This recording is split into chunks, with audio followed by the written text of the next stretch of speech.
Hello guys, good evening to all on my YouTube channel Learn with Concept by Archana Sharma.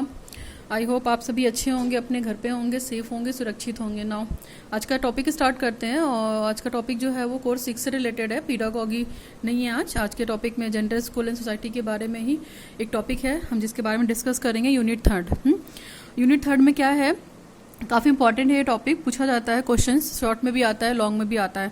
Role of teachers in formulating of positive notions of sexuality among the young people, यानी कि युवाओं में सकारात्मकता लैंगिक विचार के निर्माण में शिक्षक का रोल क्या है, या टीचर की इम्पोर्टेंस क्या है ना।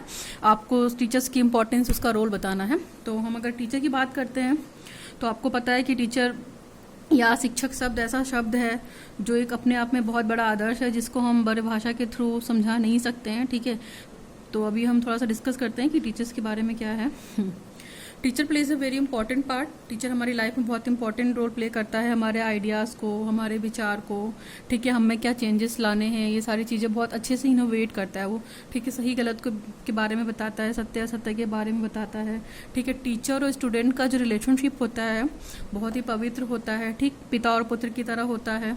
ठीक, इसके बाद अगर हम बात करते हैं तो टीचर अपने बच्चों को या स्टूडेंट को या अपने शिष्य को ये सिखाता है कि हमें गलत चीज़ों को फॉलो नहीं करना है, हमें गलत चीज़ों के खिलाफ आवाज़ उठानी है। ठीक है, और टीचर ही एक ऐसा इंपॉर्टेंट टूल, एक तरीके से आप कह सकती हैं कि जो हमारी जेंडर एजुकेशन है, जो जेंडर डिस्क्रिमिनेशन है सोसाइटी में, उसको ख़त्म करने में बहुत ही इंपॉर्टेंट रोल प्ले कर सकता है एक तरीके से देखा जाए तो। और बहुत सारे फैक्टर्स हैं कि टीचर जो है ना अपना कॉन्स्टेंटली सोच सकता है। तो टीचर जैसा अंदर से हो वैसा बाहरी से भी होना चाहिए।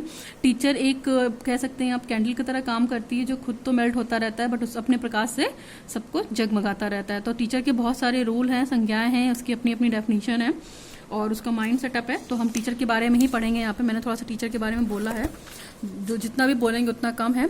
ठीक है, टीचर के पास ऐसी बहुत सारी स्ट्रेटजीज होती हैं जो वो क्या करता है, इंटरवेंशन को इनक्लोज करता है, बच्चों तक पहुँचाता है, सबको इक्वल राइट्स देता है ना। वो गर्ल्स और बॉयज़ में डिफ्रेंशिएट नहीं करता है, डिस्क्रिमिनेट नहीं करता है, अपनी क्रिएटिविटी को लोगों तक पहुँचाता है, बच्चों को प्रमोट करता है कि वो अपने गोल को कैसे अचीव करे। ठीक है, इसके बाद देखा जाए स्टडीज़ के रिगार्डिंग तो डिफ्रेंशिएशन को ख़त्म करता है ना। और अगर देखा जाए कि जो स्टूडेंट और टीचर के बीच में रिलेशनशिप है वो बहुत स्ट्रांग होता है। टीचर ऑटोमेटिक एक रिस्पेक्टेड जॉब है, काफ़ी प्रोफेशनल जॉब है एक तरीके से देखा जाए तो। आज की डेट में तो टीचर की इम्पोर्टेंस है ये। ठीक है, तो टीचर किस तरीके से जेंडर डिस्क्रिमिनेशन की रिगार्डिंग अपने रोल को और इम्पॉर्टेंट बना सकते हैं, इन्हेंस कर सकते हैं, हमें उसी के बारे में पढ़ना है। ठीक है, तो टीचर अगर चाहेंगे तो वो डिस्क्रिमिनेशन जैसे इशू को ख़त्म करेंगे। जेंडर सेंसिटिविटी जो करिकुला है या टेक्स्ट बुक में इस तरह की चीज़ें दी हुई हैं, है ना, तो हम इक्वलिटी को प्रमोट करेंगे, इनइक्वलिटी को प्रमोट नहीं करेंगे। टीचर इन सब मामलों में बहुत अच्छे से सर्व कर सकता है। एक तरीके से टीचर रोल मॉडल भी हो सकता है आपको किसी भी प्रकार के माध्यम से शिक्षा देने में। ठीक है, तो ये तो थोड़ा सा डिस्क्रिप्शन था टीचर का। डिटेल पढ़ते हैं टीचर के बारे में।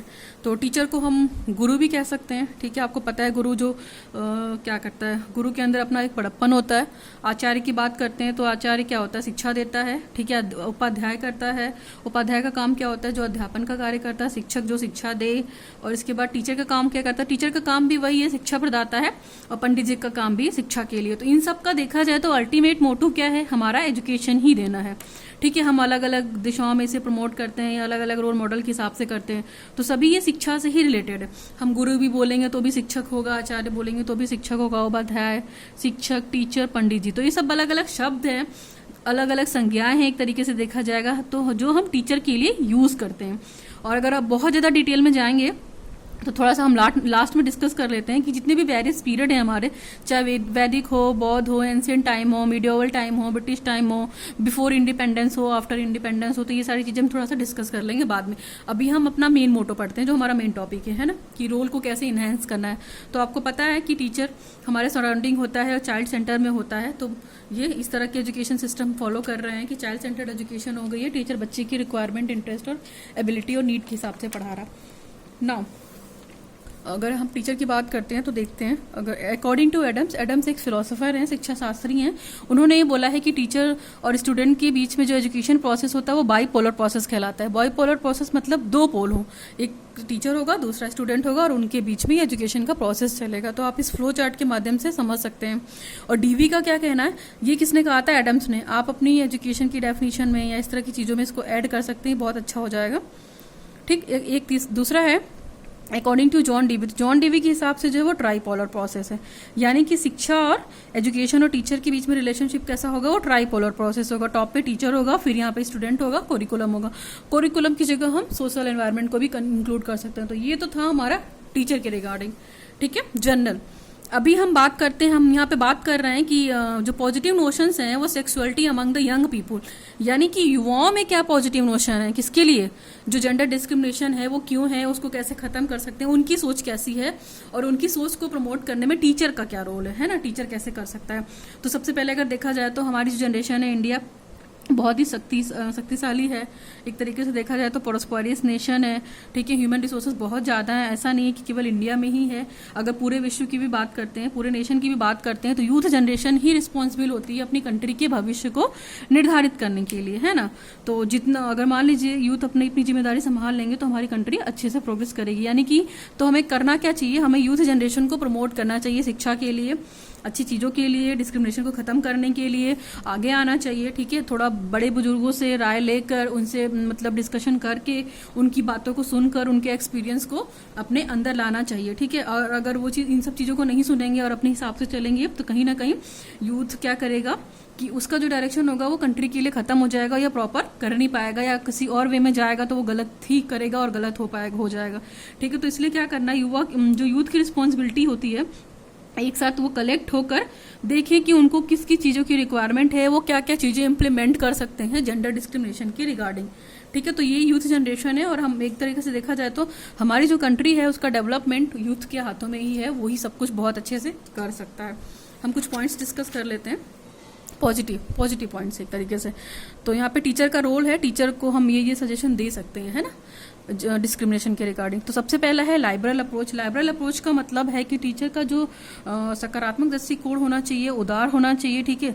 दृष्टिकोण में अगर बात की जाए तो उदार का मतलब है कि वो सभी लड़का लड़की किसी में डिस्क्रिमिनेट ना करे, ठीक है, सभी को एक समान रखे, घर की स्त्रियों को सम्मान दे, लड़कियों को सम्मान दे, है ना। ऐसा नहीं हो कि वो कॉलेज में पढ़ा रहा है तो उसका अप्रोच कुछ और है ना, और अगर वो घर में अपनी लेडीज़ के साथ कुछ और ही अप्रोच रखता है, ऐसा ना हो।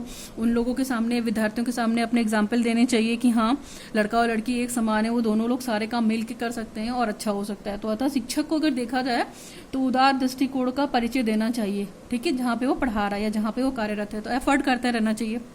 दूसरा वर्क है हमारा, या दूसरा सजेशन है हमारा, efforts for education of girls. उन्हें ये बालिकाओं की शिक्षा के लिए बहुत सारे एफर्ट करने चाहिए। टीचर को क्या करना चाहिए, उन्हें मोटिवेट करना चाहिए, एजुकेशन प्रोग्राम चलाने चाहिए। बहुत सारी जो गवर्नमेंट के द्वारा फैसिलिटीज़ हो गई हैं, जैसे प्रेरणा देना, अभिभावकों को बताना उसके बारे में कि हाँ, अगर गर्ल्स की एजुकेशन को हम प्रमोट करेंगे तो हमें कितना फ़ायदा होगा। गवर्नमेंट ने भी इसके लिए बहुत सारी फैसिलिटी दे रखी हैं, ठीक है। अवेयरनेस प्रोग्राम को चला सकते हैं। फिर उससे रिलेटेड चाहे तो प्ले करा दें, कोई गाना हो गया, डिबेट हो गया, इस तरह की चीज़ों को भी कराना चाहिए, जिससे क्या हो, गर्ल्स एजुकेशन प्रमोट हो, है ना, जिससे क्या हो, शिक्षा का प्रचार और प्रसार हो, ताकि उनकी स्थिति जो है या जो उनकी कंडीशन सोसाइटी में है लड़कियों की, वो थोड़ी सुधरे। तीसरा पॉइंट है हमारा commitment to protection of girls, है ना। बालिकाओं की शिक्षा के लिए अपना क्या करना है, आपको सुरक्षा करनी है। तो बालिकाओं की सुरक्षा के लिए अगर हम देखा जाए तो जैसे मान लीजिए हमारे जो रिलेशनशिप वाले हैं, अगल बगल के लोग हैं, या घर में जो सगी संबंधी वगैरह रहते हैं, तो कभी कभी मेंटल हरेसमेंट होता है उनकी बातों से, ठीक है। वो गर्ल्स के लिए अच्छा एटीट्यूड नहीं रखते हैं, पॉजिटिव एटीट्यूड नहीं रखते हैं, बैड अब्यूजिंग करते हैं, लैंग्वेज खराब होती है, और मेंटल या सोशल दोनों तरीके की टॉर्चर होते हैं। तो इन सब चीज़ों के लिए क्या करना चाहिए, हमारी सोसाइटी को ही प्रमोट करना चाहिए, और टीचर को भी जाकर सोसाइटी में ये चीज़ बतानी चाहिए कि हाँ, जो ये कर रहा है आप उसके अगेंस्ट खड़े होइए, उसके बारे में बोलिए, बताइए, है ना, हेल्प लीजिए पुलिस से। ऐसे में शिक्षक को क्या करना चाहिए, समाज में जाकर अवेयरनेस को फैलाना चाहिए, बल्कि वो ये सोच ले कि जो ये काम कर रहा है उसको हम बिल्कुल सोसाइटी में बर्दाश्त नहीं करेंगे, उसे निकाल फेंकेंगे। तो इस तरह से थोड़ा सा क्या होगा, जो घर और फैमिली और टीचर के बीच का रिलेशनशिप होगा थोड़ा अच्छा हो जाएगा, स्ट्रांग हो जाएगा, ठीक है। टीचर ये काम करके अभिभावक के थ्रू अपना रिलेशनशिप अच्छा कर सकता है, जिससे क्या होगा, धीरे धीरे जाकर जो गर्ल्स और बॉयज़ हैं उनके बीच में डिस्टेंस खत्म होगी। तो उनकी सेफ्टी के लिए भी बहुत सारे काम करने चाहिए, गवर्नमेंट ने भी बहुत सारे प्रोग्राम चला रखे हैं। फिर बात की जाए obey the law of equality, यानी कि जो शिक्षक है वो समानता के नियम का खुद भी पालन करे। ऐसा ना हो कि वो दूसरे को करने के लिए बोले, ठीक है। घर तथा बाहर दोनों ही तरह का देखा जाए तो बालिकाओं के समानता की बात करती है। शिक्षक को कभी भी बालिकाओं से यह नहीं कहना चाहिए कि तुम लड़की हो, तुम ये काम नहीं कर सकते हो, ठीक है, क्योंकि तुम लड़का नहीं हो। तो ये सारी चीज़ें नहीं करना चाहिए, बल्कि उनको इनकरेज करना चाहिए। चाहे वो घर का काम हो, घर का काम करने में तो परफेक्ट होती ही होती हैं, उसके साथ उनको बाहर के काम में भी उतना ही कंट्रीब्यूट कराना चाहिए, उतना पार्टिसिपेशन कराना चाहिए और उन्हें इनकरेज करना चाहिए, ताकि बालकों को देखकर ये लगे कि हाँ, बालिकाओं की हमें रिस्पेक्ट भी करनी है, डिस्क्रिमिनेशन काइंड ऑफ बिहेव नहीं करना चाहिए टीचर को। ठीक है, नेक्स्ट है हमारा बालिकाओं को प्रोत्साहित करना। तो बालिकाओं को प्रोत्साहित भी करना है हमें। ठीक है, प्रोत्साहित करने का मतलब है कि उन्हें हर तरह की इनकरेजमेंट से बचाना चाहिए। नेक्स्ट है हमारा देखा जाए तो बालिकाओं को जिम्मेदारी भी देनी है। ठीक है, तो बालिकाओं को जिम्मेदारी कैसी देनी चाहिए? जिम्मेदारी इन द सेंस कि वो अपनी सेल्फ रिस्पेक्ट खुद कर सकें। ठीक है, चाहे वो स्कूल हो, चाहे वो घर हो, उनकी सारी जिम्मेदारी उनको दे दी जाए। उसके बाद जैसे आप गेम करा लीजिए, स्पोर्ट्स में भी उनको पार्टिसिपेट कराइए, घर के बाहर भी काम करने के लिए भेजिए। जरूरी नहीं कि केवल रसोई का काम दे दिया है, लड़कियों को बाहर के काम नहीं दिए हैं, तो ये सारी चीज़ें भी खत्म करनी चाहिए। ठीक है, अगर हम बात करते हैं इसमें इनकरेजमेंट में या प्रोत्साहन को लेकर, तो आप क्या कर सकते हैं, स्पेशली एक जिम्मेदारी दे दीजिए मान लीजिए, फिर ठीक है लड़की के सामने भी एक एग्जाम्पल दीजिए कि हाँ, स्त्री और पुरुष में भेदभाव नहीं होगा या लड़का लड़की में डिफरेंस नहीं होगा। नेक्स्ट है हमारा तो make aware of constitution provision, यानी कि संवैधानिक प्रावधान, यानी कि आप बच्चों को ये भी बताइए कि जो हम मतलब गवर्नमेंट ने आपको दे रखा है इक्वलिटी का लॉ फॉलो करने के लिए, हमारा संविधान बताता है कि वो समानता के पक्ष में है। ठीक है, भेदभावपूर्ण व्यवहार या डिस्क्रिमिनेशन टाइप ऑफ बिहेवियर को वो टॉलरेट नहीं करेगा। इसके लिए उन्होंने बहुत सारे दंड के प्रावधान बताए हैं। तो शिक्षक का एक काम ये भी हो सकता है कि सोसाइटी में वो जाकर बताए, जिससे क्या होगा कि जो अभिभावक होंगे वो स्वयं को सुरक्षित महसूस करेंगे, ताकि बेटियों को वो भी अलग अलग जगहों पे पढ़ने के लिए भेज सकें, है ना। ये सारी चीजें भी हों तो उनका थोड़ा सा मेंटल लेवल या अवेयरनेस बढ़ाएंगे तो उनको मोटिवेशन भी मिलेगा इससे, है ना, कॉन्स्टिट्यूशन के बारे में। इसके बाद है giving group work to girls and boys, दोनों को ग्रुप में काम देना चाहिए ताकि दोनों के अंदर कोऑपरेशन की भावना आए, है ना। ठीक उसी प्रकार समाज को अगर आपको प्रोग्रेस कराना है तो दोनों को मिलकर करना पड़ेगा कंट्रीब्यूट, और दोनों एक दूसरे के कंपटीटर ना होकर यहाँ पे एक देखा जाए तो कोऑपरेशन या कॉम्प्लेक्स टाइप के होंगे जो एक दूसरे की हेल्प करेंगे, एक दूसरे को काम में करने के लिए, सपोर्ट करने के लिए। इससे भी क्या होगा, उनके अंदर एक तो यूनिट कम्युनिटी वर्क करना सीख जाएंगे, फिर वो व्यवहारिक जीवन में लाएंगे ताकि तो उन दोनों के बीच का जो डिफरेंस होगा वो कम होगा। नेक्स्ट है हमारा to develop a sense of respect for various form of girls and boys. बालकों में क्या करना है आपको कि बालिकाओं के प्रति जो रिस्पेक्ट है उसको डेवलप कराना है। ठीक है, उन्हें केवल कंपटीटर ना बनाइए। ठीक है, उन्हें केवल ये मत बताइए कि ये सारी चीजें ऐसी हैं। तो आप लड़कियों की अच्छी चीजें उन्हें दिखाइए, चाहे अच्छी फिल्म हो या गर्ल्स मोटिवेटेड फिल्म हो, है ना। उन्हें आप ये मत बोलिए कि हाँ गर्ल्स बहुत कमजोर होती हैं, अबला नारी टाइप की होती हैं, इस तरह के एग्जाम्पल्स मत दीजिए। आप उन्हें अच्छे एग्जाम्पल्स दीजिए जिसकी वो अपने जीवन में कल्पना भी नहीं कर सकते, है ना। केवल माँ बहन बीबी इस तरह के आप डेजिग्नेशन मत बताइए कि हाँ उनका ये रोल है, इसके अलावा भी उनका बहुत सारा रोल है। ठीक है, तो इससे क्या होगा, बॉयज के अंदर भी गर्ल्स की रिस्पेक्ट के लिए फीलिंग आएगी। ठीक है, नेक्स्ट है हमारा बालिकाओं के महत्व से परिचित कराना। तो अगर महत्व की बात करते हैं तो बहुत सारे आजकल मूवीज भी हैं वुमेन एम्पावरमेंट को लेकर, ठीक है, सोशल अवेयरनेस को लेकर, क्यूटसिटी को लेकर। तो इस तरह की मूवी भी टीचर को अपने बच्चों को बतानी चाहिए, मूवी के बारे में बताना चाहिए, फैमिलियर कराना चाहिए कि ऐसा ऐसा हो सकता है। ठीक है, जिससे गर्ल्स की इंपॉर्टेंस बढ़ेगी, है ना, और सोशल डिस्क्रिमिनेशन या जेंडर डिस्क्रिमिनेशन धीरे धीरे कम होगा। अगला बात करते हैं conducting co-curricular activity. Co-curricular activity में दोनों को एक साथ पार्टिसिपेट कराइए, है ना। कुछ भी अगर आप अरेंज करते हैं, जैसे भाषण हो गया, डिबेट हो गया और एस्से राइटिंग हो गया, तो इनमें दोनों को पार्टिसिपेट कराइए। नेक्स्ट है महिला दिवस मनाना। Consider the women day. Women day पता है आपको कि 8 मार्च को मनाया जाता है, इंटरनेशनल वुमेन्स डे। तो इस दिन जो लड़कियों को रिलेटेड प्रोग्राम चलते हैं उनके लिए पूरा होल डे का एक प्रोग्राम बनाइए जिससे उनके अंदर अवेयरनेस फैलेगी। ठीक है, नेक्स्ट है हमारा एंड ऑफ सोशल इविल्स। सामाजिक कुरीतियों की सच्चाई कीजिए, जैसे पर्दा प्रथा हो गया, चाइल्ड मैरिज एक्ट हो गया, बाल विवाह हो गया, दहेज प्रथा हो गया। तो शिक्षक को क्या करना है, इन सब चीज़ों के बारे में बताना है। तो हम कैसे बता सकते हैं, शिक्षक के माध्यम से बता सकते हैं। उसे पता है कि अगर वो शिक्षित है तो इन सब चीज़ों को कंसीडर नहीं करेगा या फॉलो नहीं करेगा। ठीक है, तो इस तरह कर सकते हैं। इसके बाद है explaining the benefits of ending gender discrimination. Gender discrimination को खत्म करना है। कैसे खत्म करना है, जैसे कंट्री डेवलप कर रही है मान लीजिए, तो जो लड़ाई वगैरह होती है फैमिली में और इस तरह की चीज़ें होती हैं, लोग अपनी जिम्मेदारी नहीं उठाते हैं, बाहर जाते हैं, इस तरह की चीज़ें करते हैं, तो ये सारी चीज़ें खत्म होंगी अगर आप बताएंगे उनके बारे में कि अगर हम विभेद दोनों में डिस्क्रिमिनेट करेंगे तो क्या क्या आगे जाकर समस्याएं आएंगी, हमारी आगे की जनरेशन भी खराब हो सकती है ना, बच्चों के पालन पोषण में भी इसकी वो आ जाएगी। अगर फैमिली बढ़ जाएंगे तो प्रोग्रेस भी नहीं हो पाएगा, है ना, फैमिली की उन्नति भी नहीं हो पाएगा। तो ये सारी जो बेसिस हैं उनकी, एक तरीके से देखा जाए तो लैंगिक जो विभेद है उनको समाप्त करने में टीचर का बहुत बड़ा रोल है। और ठीक है, अगर टीचर तो अपना काम करेगा ही करेगा, बताकर चले जाएगा, लेकिन उससे ज़्यादा जो सोसाइटी में रह रहे हैं सब लोग, परिवार हो गया, सोसाइटी हो गई, कम्युनिटी हो गई, स्टेट हो गया, हमारा रिलीजन हो गया, कल्चर हो गया, तो इन सब चीज़ों में भी हमें देखना है और हमको इसको इफेक्टिव वे से प्रेजेंट करना है कि जिससे हम सामने एग्जाम्पल रख सके कि अगर हम ये काम करते तो इसका कितना ड्रॉबैक है ना। और डिस्क्रिमिनेशन को अगर हम खत्म करते तो उसके कितने पॉजिटिव एस्पेक्ट है। तो ये तो हमारा टीचर का रोल था। बहुत सारे रोल हैं यहाँ पे, 15 रोल हैं, हमने 1 बाय 1 डिस्कस किया है। ठीक है, नाउ अब अगर हम कंक्लूजन पे आते हैं।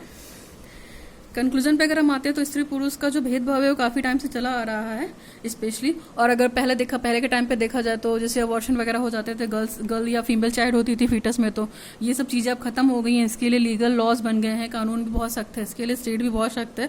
ठीक है, अगर और देखा जाए गर्ल्स के बारे में तो जो हरियाणा और राजस्थान है, ऐसे मतलब प्रॉस्पेरियस स्टेट हैं ये, जहाँ पे जो गर्ल्स और बॉयज़ का रेशियो है, मेल और फीमेल का जो रेशियो बहुत ही ख़राब है। यहाँ पे मेल ज़्यादा है in comparison to number of female child. ठीक है, तो शादी के लिए भी बहुत दिक्कत होती है, लड़कियां नहीं मिलती हैं। नेक्स्ट हमारा बेटियों के बड़े होने पर अब उन्हें घर की 4 दीवारी ना देने की बजाय पेरेंट्स क्या करते हैं आजकल, उन्हें फ्री छोड़ देते हैं। तो ये बहुत अच्छी चीज़ है अगर कंक्लूजन देखा जाए।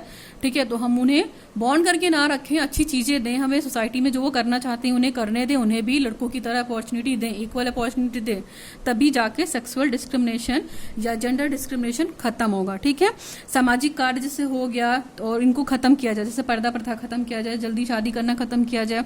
अगर वो इंडिपेंडेंट होना चाह रही है तो उनको उसकी अपॉर्चुनिटी देना चाहिए, पढ़ने लिखने के लिए बाहर भेजना चाहिए। ठीक है, तो इस काम को दूर करने में टीचर तो इंपॉर्टेंट रोल प्ले ही कर रहा है, साथ में साथ अभिभावक को भी या पेरेंट्स को भी प्ले करना चाहिए। ठीक है, और अगर देखा जाए टीचर के रिगार्डिंग में, तो टीचर अगर इन सब चीज़ों को अपनी सोसाइटी में या कम्युनिटी में रहकर अच्छे से फॉलो कर रहा है तो ऑटोमेटिक डिस्क्रिमिनेशन बहुत कम हो जाएगा, धीरे धीरे, एकदम से खत्म नहीं होगा लेकिन कम जरूर होगा। ठीक है, तो शुरुआत कहीं ना कहीं से करनी पड़ती है, तो वो शुरुआत हो जाएगी। शिक्षक देश को स्वस्थ समाज जहां बिना किसी भेदभाव के दे सकते हैं, तो लड़कियों को भी सेफ्टी फील होगी, फ्रीडम फील होगी और वो अपना डेवलपमेंट और अच्छे से कर सकती हैं। तो ये तो रोल ऑफ टीचर था regarding the sexuality among young people की, मतलब जो हमारी यूथ जनरेशन है क्या क्या सोच सकती है।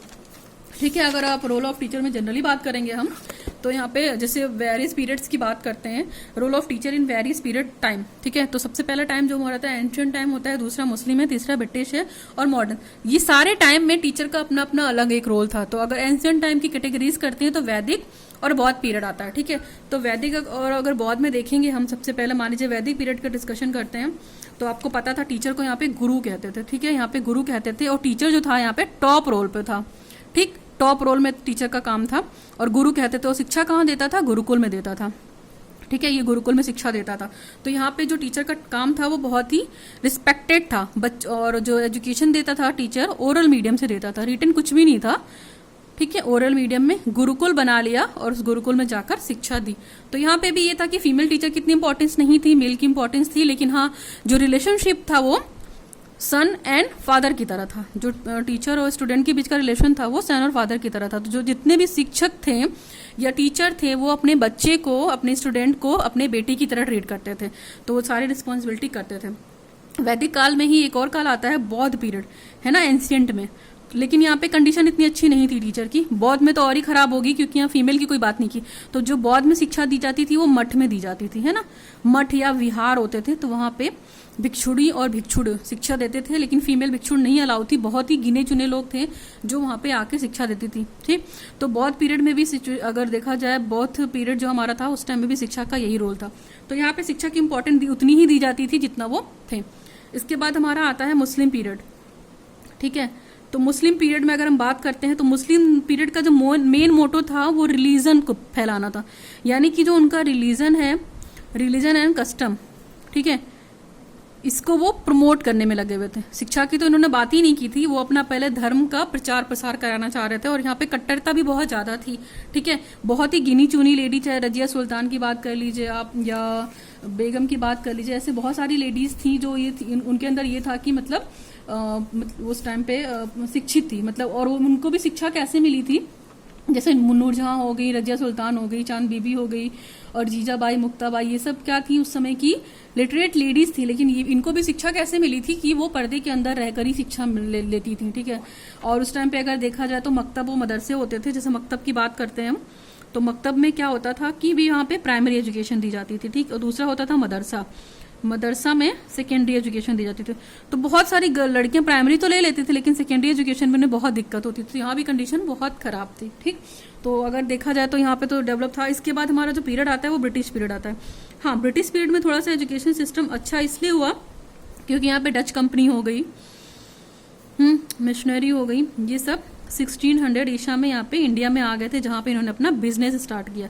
तो इनको ये लगा कि अगर यहाँ के लोग इलिटरेट रहेंगे तो इन्हें बिजनेस करने में बहुत प्रॉब्लम होगी। तो इन लोगों ने एजुकेशन में शिक्षा को बहुत प्रमोट किया, मतलब इंग्लिश मीडियम टीचर्स को अपॉइंट किया, टीचर्स की इंपॉर्टेंस को बताया, फीमेल एजुकेशन की भी बात की इन्होंने, ठीक है ना, फीमेल एजुकेशन की बात की। फिर जो इन्होंने अपना एजुकेशन सिस्टम रखा वो इंग्लैंड सिस्टम के बेस पे रखा, ठीक है, इंग्लैंड सिस्टम के बेस पे रखा कि हाँ ये मॉडर्न एजुकेशन या इस तरह की एजुकेशन होनी चाहिए। इसमें बहुत सारे अंग्रेज थे जो चाहते थे कि हाँ लेडीज भी शिक्षित हों ताकि क्या उनको बिजनेस करने में प्रॉब्लम ना हो। जेंडर स्टीरियोटाइप जो है वहाँ पे जेंडर डिस्क्रिमिनेशन को थोड़ा सा खत्म किया उन्होंने, काफ़ी कम किया है ना। तो ये भी बहुत बड़ा एक तरीके से इन लोगों ने बहुत सारे वोकेशनल प्रोग्राम भी चलाए है ना, बहुत सारी चीज़ें भी की। तो ये तो था तुम्हारा मतलब आपका वैदिक, बौद्ध और मुस्लिम और ब्रिटिश पीरियड के बारे में। और अगर हमने मॉडर्न टाइम की बात की तो मॉडर्न टाइम में हमारे बहुत सारे आर्टिकल्स ऐसे बन गए हैं जो मतलब आप जैसे आर्टिकल 29 की बात करते हैं तो आर्टिकल 29 में क्या है, जो माइनॉरिटीज़ वगैरह हैं, ठीक है, उनके लिए बात की थी उन्होंने कि अगर वो किसी विभाग से बिलोंग करते हैं, ठीक है, या उनकी भाषा या उनकी लिपि या उनके कल्चर के हिसाब से उनको डिस्क्रिमिनेट नहीं किया जाएगा, ठीक है। आर्टिकल अगर 30 की बात करते हैं हम तो आर्टिकल 30 में क्या था, धर्म या लैंग्वेज की बात की थी इन्होंने, है ना, कि अगर वो धर्म के लैंग्वेज के हिसाब से अलग अलग हैं तो उनको एडमिनिस्ट्रेशन रखने का अधिकार होगा, अपनी संस्थाओं में एडमिशन ले सकते हैं वो। और आर्टिकल 45 की बात की जाए तो आपको पता है कि बालकों को निःशुल्क और कंपलसरी एजुकेशन की बात की थी कॉन्स्टिट्यूशन ने भी, जैसे शुरू से लेकर 10 साल तक, 1 से लेकर 10 साल तक 10 ईयर की जो शिक्षा होगी वो फ्री एंड कंपलसरी होगी हर बच्चे के लिए, ठीक है। इसके बाद अगर हम बात करते हैं 350 में, तो 350 में भी स्पेशली देखा जाए तो जो हमारी डिवीज़न होती थी, जैसे भाषा को लेकर हम लोग डिस्क्रिमिनेट किए जाते थे कि यहाँ का नहीं है या वहाँ की नहीं है, तो इस चीज़ को भी ख़त्म किया। फिर 350A के बारे में एक बात है तो हमारा जो मदर टंग था, यानी हमारा जो मातृभाषा का माध्यम था वो मदर टंग कर दिया था, है ना। हम कहीं भी रहेंगे लेकिन अपनी मदर टंग की भाषा को नहीं भूलेंगे। तो यानी कि स्टेट के हिसाब से, नेशन के हिसाब से जो भी लैंग्वेज वहाँ का नेशन होगी वो हमारी मदर टंग होगी, है ना। इस तरह की चीज़ें हुई। तो ये तो था टीचर का रोल, मैंने यहाँ पे थोड़ा सा एक्स्ट्रा पॉइंट में भी डिस्कस कर दिया है, एंशिएंट में, मुस्लिम में, ब्रिटिश में, मॉडर्न में, और यहाँ पे भी डिस्क्राइब दे दिया। फिर भी अगर आपको कोई दिक्कत होती है तो you can ask me in the comment. और ये काफ़ी है, अगर रोल ऑफ टीचर आपसे पूछा जाता है तो आप एक एक हेडिंग को अच्छे से डिस्क्राइब कर सकती हैं, बहुत सिंपल हेडिंग है, ठीक है, और आप अपने हिसाब से भी लिख सकती हैं, थोड़ा इफेक्टिव बना के फ्लो चार्ट के माध्यम से टीचर के रोल को डिफाइन करके। That is the more about the role of teacher in formulating of positive notions and sexuality among the young people. बहुत इंपॉर्टेंट टॉपिक है, आप इसे ज़रूर पढ़िए, है ना, कोर्स 6 का ये। तो ये तो हमारा खत्म हुआ, that is more about all the thing. And please if like, share my video if you like. Learn with concept bye Archana Sharma. Thanks for watching the video.